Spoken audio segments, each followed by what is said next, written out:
প্রথমে চুলায় একটা প্যান গরম করে তাতে দিয়ে দেবো 1/4 কাপ রান্নার তেল। এরপর দিয়ে দেবো লইট্টা শুটকি। এখানে আমি 250 গ্রাম শুটকি নিয়েছি। আপনারা চাইলে অন্যান্য শুটকি ব্যবহার করতে পারেন। তবে হ্যাঁ, এখানে কিন্তু শুটকিটা আমি ভালো করে গরম পানিতে কয়েকবার করে ধুয়ে পরিষ্কার করে নিয়েছি।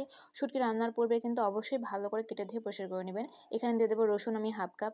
শুটকির তরকারিতে যত খুব আপনারা বেশি রসুন ব্যবহার করুন, শুটকি খেতে কিন্তু ততটাই খুব মজাদার হবে। আসসালামু আলাইকুম দর্শক, আপনারা সবাই কেমন আছেন? আশা করছি আপনারা সবাই ভালো আছেন। আমি আজকে আপনাদের সাথে শেয়ার করেছি লট্টা শুটকির রেসিপি। এইভাবে আপনারা বাসায় লট্টা শুটকি রান্না করে খেলে মুখে লেগেই থাকবে।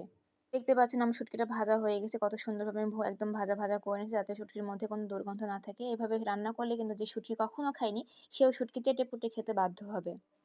দেখতে পাচ্ছেন শুটকিটা কত সুন্দরভাবে ভাজা হয়ে গেছে শুটকিটা। এবার আমি দিয়ে দেবো আরেকটু তেল এড করবো। এরপরে দিয়ে দেবো আমি পেঁয়াজ কুচি, রসুন কুচি দিয়ে খুব ভালো মতো এটাকে নাড়াতে থাকবো। এটাতে যতক্ষণ পর্যন্ত নাড়াতে থাকবো ততক্ষণ পর্যন্ত এটা খুব ভালো মতো ব্রাউন একটা কালার আসে। রেসিপি ভালো লাগলে অবশ্যই এটা বাসায় ট্রাই করবেন এবং কমেন্ট করে জানাবেন যে এটা কেমন হয়েছিল। পেঁয়াজটা যখন একটু ভাজা, ভাজা হয়ে এসেছে এখন আমি এতে দিয়ে দেবো কাঁচামরিচ ফালি। কাঁচামরিচের মাঝখানে চিড়ে নিয়েছি 2 টেবিল চামচ, মরিচ বাটা, এরপর দেবো হলুদ 1 চা চামচ, এবার দিয়ে দেবো স্বাদ মতো লবণ। দিয়ে এটাকে একটু ভালো মতো নেড়ে নেবো, দেবো সামান্য পানি। দিয়ে মশলাটাকে ভালো মতো কষিয়ে নিতে হবে।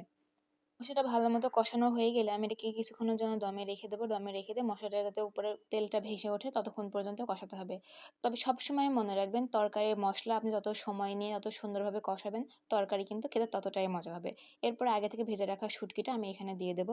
শুটকিটা দিয়ে মশলাটার সাথে খুব ভালো মতো একটু কষিয়ে নেবো। নেড়েচেড়ে কষিয়ে নিয়ে এটাকে আমি কিছুক্ষণের জন্য দমে রেখে দেবো।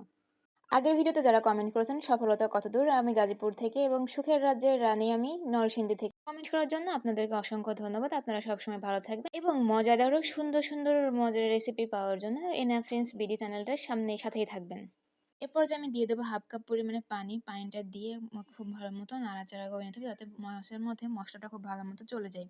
এরপর আমি কিছুক্ষণ লো হিটে রেখে খুব ভালো মতো রান্না করে নিতে হবে। দেখতেই পারছেন রান্নাটা কত সুন্দর হয়েছে।